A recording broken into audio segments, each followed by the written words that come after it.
What's up, everybody? Everybody hear me? All good? Awesome. Well, obviously, had a couple guest captains in here, starting with Coach Turner, working our way through some former players. But this week, our guest captain is Mike Hopkins, who kind of cool because he and I actually, first time I talked to him, we actually played together or played against each other at the same time, shared some stories. So it's really the first captain that's been in that same lineage as me. But his story, to come here and accomplish the things he's done on the football field, but then to accomplish what he's done professionally in his life, obviously married and a couple kids, but I couldn't tell you how excited we are to have him come in and speak to the crew. I talked to him earlier this week, just, a guy that has walked in outer space, right? Been on some missions and some things in the bigger picture that's just really cool. I can't wait for our guys. I know I just spoke to them about him coming in and speaking to them. I think Blake and a couple guys talked to him last year when he was actually on one of his missions in space. So great opportunity for our guys to learn from somebody that's got a bigger picture than just football. From a health standpoint, I shared with you the other day, Chase Brown's been cleared. He'll be good to go with us all week. Still waiting on the status. We think we're trending in the right direction for Jake Hansen, but don't have final approval on that yet. DJ Barker, who was very limited for us last week, even though he was cleared, he just couldn't function in the actual things we asked him to do. So he'll be with us full go, been with us all this week. Very excited to have him with us. And then, just overall, I think our guys from a health standpoint, just much better than where we were a week ago. So Spoon is a waiting to see decision on game day as well. So those two are pending status for Saturday. I thought our crews put in a good work week. Charlotte presents some very unique challenges for us, both offense, defense, and the kicking game. Excited to get to Saturday at 11 o'clock, play a home game and see where our guys are at. So I've had a good week of practice and like the plan, like where our guys are at, and we'll see where this thing goes. With that, I'll open it up for questions. Hey, Brett, I want to know what types of challenges do you think Chris Reynolds presents? He's kind of like the heart and soul of that program. What I've read, their rise and things like that. Yeah, James, I think two things. First, he's got a lot of experience, right? He's been there and done a lot of really good things. He definitely is their signal, not just their play caller on offense, but you can see him do a lot of stuff at the line of scrimmage. Very accurate passer. He's got weapons really all around him at the running back position, at the wide receiver position. I think the thing that jumps out to me, you can tell the coaches invest a lot in him. They try to get a lot of perfect play scenarios at the line of scrimmage. You'll see him make some reads during the course of a game, whether it be this year, last year, the year before. He does a lot of really good things that happen post-snap. Anytime you can see a player make good decisions after the ball's been snapped, you can tell he's been trained the right way, coached the right way. So, yeah, he presents and then he's got the ability to run. He's not maybe the same thing as we faced in some of the other games, but he stays alive on early downs. He makes some third down scrambles. They run him in the QB run game, especially in critical moments. So he's a very, very tough task. Yeah, Coach, it's still technically September here, and you're approaching the midway point of your season. Just overall, how would you evaluate these first 5 games going into the 6th game? Yeah, Robert, I think at first, we made the conscientious awareness, right? Like we've played more football than most people in the country, right? Like us, Nebraska, the teams that were in week 0 because of when we started, and then because of week 0 and playing every game since then. And, having 3 Big Ten games under our belt, we've taken more snaps than a lot of people. So we have to be aware of that in our preparation. Obviously been a little bit banged up from a health standpoint, but I would say through these first 5 games going into week 6, I think we as a staff know our roster a little bit better. Sometimes, basically because of injuries, getting new guys into roles. In that first game, I kind of had a tell of how things were going to roll. CJ Hart was a guy that we added as a transfer, came in and impressed us, put us into a starting role, was playing very well. He gets a season-ending injury, and the next guy that's got to jump into that role is Tariq Barnes, who I think has made steady progress and moved forward. So that's kind of one position, but that's kind of what we've gone through at every position. What do we start with? Where are we at now, game 5? How do they understand us as coaches? How do we understand them as players? How's the communication working during the week? How does communication work for us on game day? So just a lot of things we've had to work through for the first time, but we're making progress. Obviously, the wins and losses haven't gone the way we want them as players or coaches or as fans that you want them. But I would tell you this, we've definitely made progress.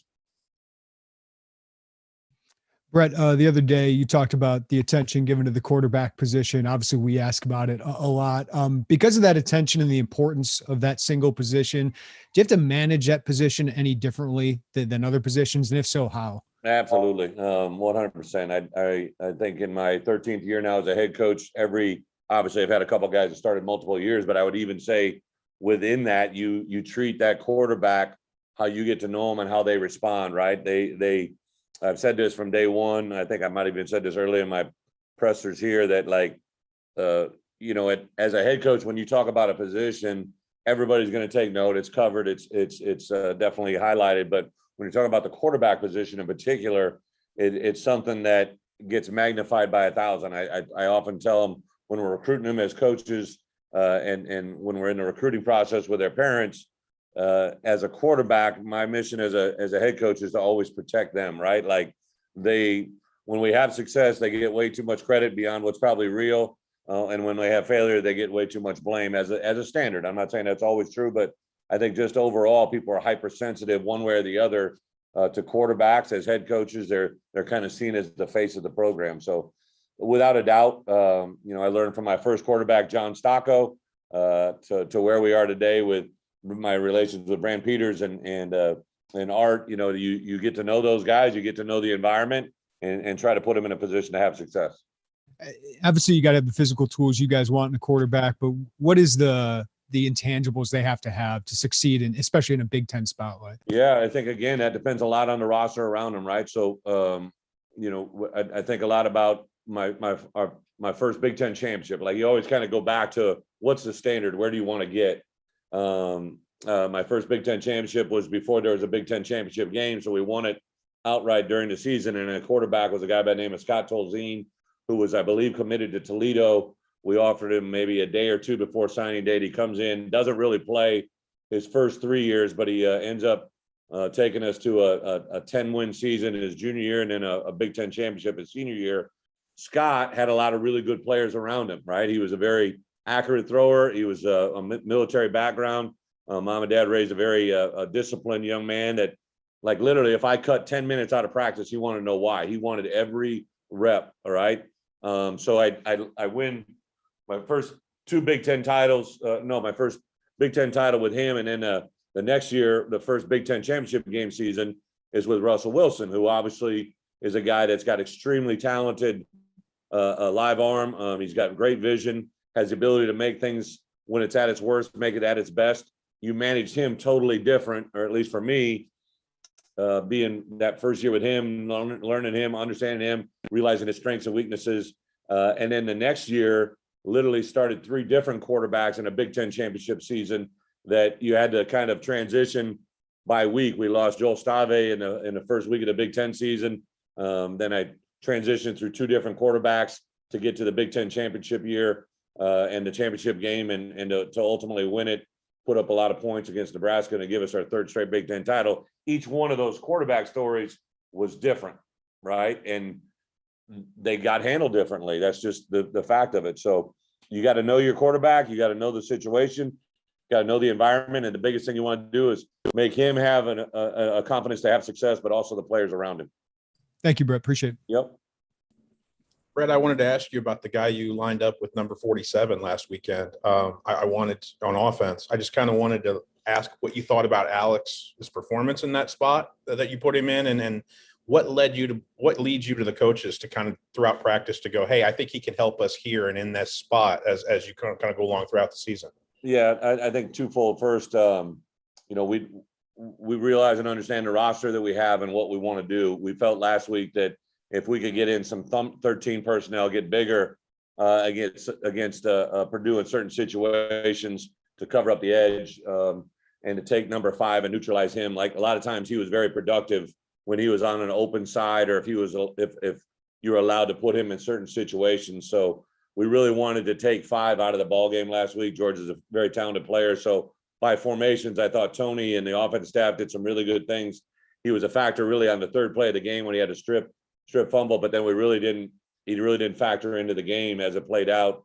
in front of us, and that was by design and the formations that we did, but also the personnel. So Pill was used as a extra large tight end. He was one play away from having to go inside, but last week we utilized him in a big tight end role, and it served its purpose. This week we'll move him back to guard and get him back into more guard type roles for us going into this game. But other players, we just don't have the amount of tight ends that I think you need to have in Big Ten play to do what you need to do. So we're trying to invent that by, giving a lineman an opportunity, or maybe other positions, a D lineman or a linebacker into that role. I moved Marquise there last spring. It's just he didn't have the physicality that we needed at that position that weekend. Whether it's doing that or moving the guys that you've moved to wide receiver, or with your roster optimization, are you happy with the way the coaches have kind of tried things and kind of created situations for guys to maybe be more successful throughout your roster now that we're 5 weeks in, 6 weeks in? Well, so we have a roster of about 115 to 120, depends on who's healthy. And then within that, then we got a 74-man roster that we really, home or away, even by Big Ten rules, when we have a home game, we can only travel 74 to our team hotel. So you're really looking at game day having a roster of 74. You take out 6 specialists, so you're down to 68 players. So really about 34 players on both sides of the ball. Traditionally, you probably have a few more offensive players than defense. We got about a core of 5 or 6 guys that we have as our 4 core: Eric Prather Hudson, and a couple other players, Christian Boback, Sean Coughlin, a guy like Kirby was in that role, where those guys are mainly special teams player roles. So you really get down to, okay, who can help us offensively and defensively? And if they're not in the plan, I've always tried to press our guys, like, how can this person, even if it's for one play, one snap? And that's really how Seth Coleman started, right? We thought we could get him in one specific package, and he did very well, and that grew to where it was. Same thing with Josh McCray. He wasn't ready for the full gamut in week 1, so we didn't even play him. And then in week 2 against UTSA, we used him on early downs and on specific roles, and he's progressed nicely. But if we try to do what we did with Josh McCray at Purdue in game 1 against Nebraska, it wouldn't even be a blip on the radar. So yeah, as coaches, we got to constantly do that and maximize our roster. And part of that is getting to know our roster in game-like situations. Thank you, Brett. Mm-hmm. Hey, Brett. You guys have struggled in the passing game the last couple of weeks. And, just kind of watching Brandon throughout his career at Illinois, it seems like, and this is probably true for a lot of quarterbacks, but it seems like he needs to get in a rhythm early in games to be able to really be effective. I'm just wondering, is there anything you guys can do for him early on this week to get him running and in a rhythm? Yeah, I think twofold. The Nebraska game before he got knocked out, he was actually 3 for 4. So he was, starting off fairly well there. The 2 games that he started now coming back for us, obviously, to not be able to score in the first quarter is frustrating. I think everybody points to the quarterback, much to the question we had earlier. But everybody has to be better. For the quarterback to throw better, we got to protect him better. We got to be able to catch it better. We got to be able to call it better. I think the mission that everybody's going into this weekend for Saturday is for us to play Brandon Peters better in the first quarter offensively. We got to have everybody else be better around him. And it's a unified approach. And as soon as that happens, then you'll probably see the better results for all of us. Hey, Coach, I'm obviously no football expert like you or any of your staff members are, but you and your coordinators have both spoken this week about how much Reynolds does in directing the offense that Charlotte runs and making different calls at the line of scrimmage. Coach Walters talks a lot about knowing keys and preparation. How difficult or how much more difficult does it make it to prepare for an offense that maybe changes so much at the line of scrimmage? It's different for every game you play in, right? So to use your analogy, right, like that's the scheme and the fit that Will and his staff have put together for Charlotte, right? There's going to be teams that we play that don't do anything at the line of scrimmage. They may check occasionally at a defensive look. There's going to be other teams that fall halfway in between that. There's going to be teams that run it exactly like Reynolds does. So it's really not right, wrong, or indifferent. It's just you key your guys into the task at hand. And Purdue last week, scored 2 field goals and remained scoreless until the fourth quarter. And they did the same exact system, not the same plays, but same exact mechanics as we're facing this week. There's nothing new this week versus last week at all. The only thing is this guy's a multiple year starter and has been their main guy all week. Last week, we really didn't stress or talk about the quarterback because we didn't know which one we were going to face. Thanks, Brett. Appreciate it. Yep. Hey, Brett, on Monday, Ryan talked about getting his, I'm thinking he meant more defensive backs, but to pull the trigger and sense just kind of trust what you see the first time and go for it. Is that, as more games pile up, is that what you go back to at Virginia, like the confidence thing, or is it a mix of both?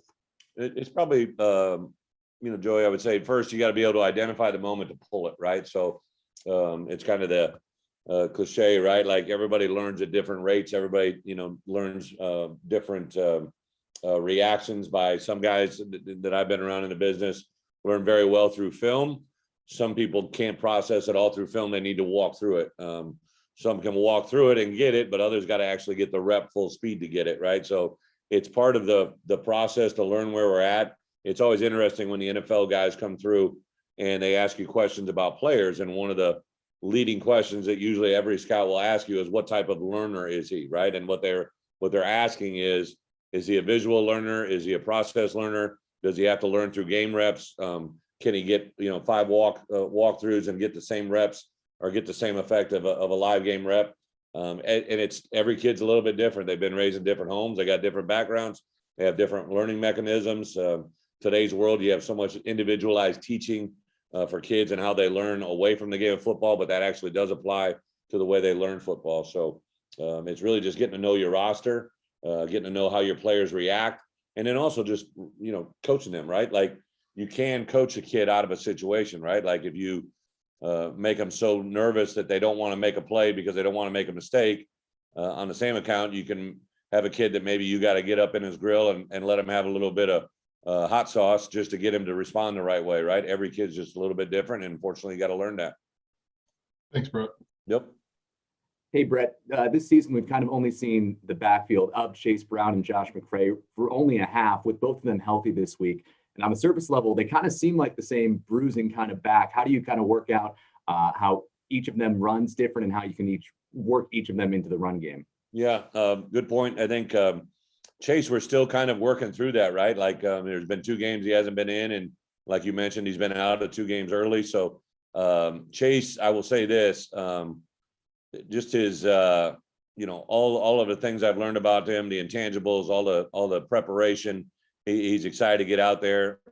He does have one advantage to not being able to go lately has been fresh legs, right? Like he just looks like a different gear out there. I do think they're a little bit different. I think, Chase is more of a every down back, first, second, third down, has ability to be a little bit more probably burst and maybe on the perimeter and do some tough in the throw game. Josh is probably a traditionalist, first down, early down back, does have soft hands. He's a guy in the kick game back there catching kicks. He just got incredibly big mitts and catches the ball really well. But again, he's a true freshman entering his 6th game, his 5th game that he's actually played in. He's just not quite at the same maturity level as Chase. And then I think the good thing for us, we also have a guy like Jakari Norwood that can kind of come in and is completely different than both of those guys. All 3 of them a little bit uniquely different, but I would agree with you. Chase and Josh are a little bit more married. Jakari's a little bit different, and then and Reggie's probably kind of a blend of the 3. Thanks, Brett. Yeah. All good. Thanks, Brett. Thanks, Coach. Appreciate it. Jeremy, I like it. Thank you, Brett. What's her name?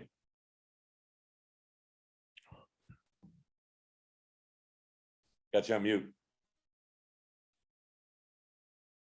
Lillian is her name. Hi, Lillian. I'll say hi. No, I get that all the time too. Don't worry about it. All right, have a good one. Later.